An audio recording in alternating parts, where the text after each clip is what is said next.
जय श्री सीताराम। बालकांडे सप्तषष्टितमः सर्गः। इस सर्ग में श्री राम के द्वारा धनुर्भंग तथा राजा जनक का विश्वामित्र की आज्ञा से राजा दशरथ को बुलाने के लिए मंत्रियों को भेजने का वर्णन है। अब कथा। जनक की यह बात सुनकर महामुनि विश्वामित्र बोले, राजन, आप श्री राम को अपना धनुष दिखाइए।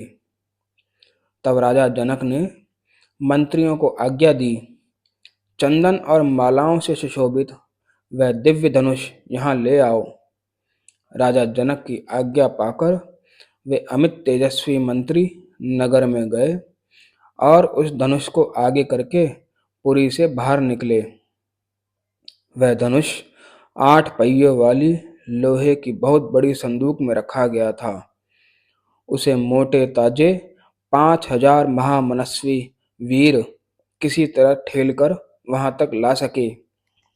लोहे की वह संदूक जिसमें धनुष रखा गया था लाकर उन मंत्रियों ने देवोपम राजा जनक से कहा, राजन, मिथिलापते राजेंद्र, यह समस्त राजाओं द्वारा सम्मानित श्रेष्ठ धनुष है।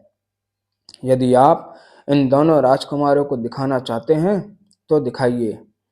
उनकी बात सुनकर राजा जनक ने हाथ जोड़कर वे महात्मा विश्वामित्र तथा दोनों भाई श्री राम और लक्ष्मण से कहा, ब्राह्मण, यही वह श्रेष्ठ धनुष है जिसका जनकवंशी नरेशों ने सदा ही पूजन किया है तथा जो इसे उठाने में समर्थ न हो सके उन महापराक्रमी नरेशों ने भी इसका पूर्व काल में सम्मान किया है। इसे समस्त देवता, असुर, राक्षस, गंधर्व, बड़े बड़े यक्ष, किन्नर और महानाग भी नहीं चढ़ा सके हैं। फिर इस धनुष को खींचने, चढ़ाने, इस पर बाण संधान करने, इसकी प्रत्यंचा पर टंकार देने तथा इसे उठाकर इधर उधर हिलाने में मनुष्यों की कहाँ शक्ति है। मुनि प्रवर, यह श्रेष्ठ धनुष यहाँ लाया गया है।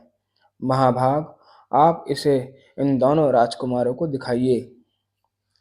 श्री राम सहित विश्वामित्र ने जनक का वह कथन सुनकर रघुनंदन से कहा, वत्स राम, इस धनुष को देखो। महर्षि की आज्ञा से श्री राम ने जिसमें वह धनुष था उस संदूक को खोलकर उस धनुष को देखा और कहा, अच्छा, अब मैं इस दिव्य एवं श्रेष्ठ धनुष में हाथ लगाता हूँ। मैं इसे उठाने और चढ़ाने का भी प्रयत्न करूंगा। तब राजा और मुनि ने एक स्वर से कहा, हाँ, ऐसा ही करो। मुनि की आज्ञा से रघुकुल नंदन धर्मात्मा श्री राम ने उस धनुष को बीच से पकड़कर लीला पूर्वक उठा लिया और खेल सा करते हुए उस पर प्रत्यंचा चढ़ा दी। उस समय कई हजार मनुष्यों की दृष्टि उन पर लगी थी। प्रत्यंचा चढ़ाकर महायशस्वी नरश्रेष्ठ श्री राम ने ज्यों ही इस धनुष को कान तक खींचा त्यों ही वह बीच से टूट गया। टूटते समय उससे वज्रपात के समान बड़ी भारी आवाज हुई। ऐसा जान पड़ा मानो पर्वत फट पड़ा हो। उस समय महान भूकंप आ गया। मुनिवर विश्वामित्र, राजा जनक तथा रघुकुल भूषण दोनों भाई श्री राम और लक्ष्मण को छोड़कर शेष जितने लोग वहां खड़े थे वे सब धनुष टूटने के उस भयंकर शब्द से मूर्छित होकर गिर पड़े। थोड़ी देर में जब सबको चेत हुआ तब निर्भय हुए राजा जनक ने, जो बोलने में कुशल और वाक्य के मर्म को समझने वाले थे, हाथ जोड़कर मुनिवर विश्वामित्र से कहा, भगवान, मैंने दशरथ नंदन श्री राम का पराक्रम आज अपनी आंखों से देख लिया। महादेव जी के धनुष को चढ़ाना यह अत्यंत अद्भुत, अचिंत्य और अतर्कित घटना है। मेरी पुत्री सीता दशरथ कुमार श्री राम को पति रूप में प्राप्त करके जनक वंश की कीर्ति का विस्तार करेगी। कुशिक नंदन, मैंने सीता को वीर शुल्का बताकर जो प्रतिज्ञा की थी वह आज सत्य एवं सफल हो गई। सीता मेरे लिए प्राणों से भी बढ़कर है। अपनी वह पुत्री मैं श्री राम को समर्पित करूंगा। ब्राह्मण, कुशिक नंदन, आपका कल्याण हो। यदि आपकी आज्ञा हो तो मेरे मंत्री रथ पर सवार होकर बड़ी उतावली के साथ शीघ्र ही अयोध्या को जाएं और विनय युक्त वचनों द्वारा महाराज दशरथ को मेरे नगर में लिवा लाएं।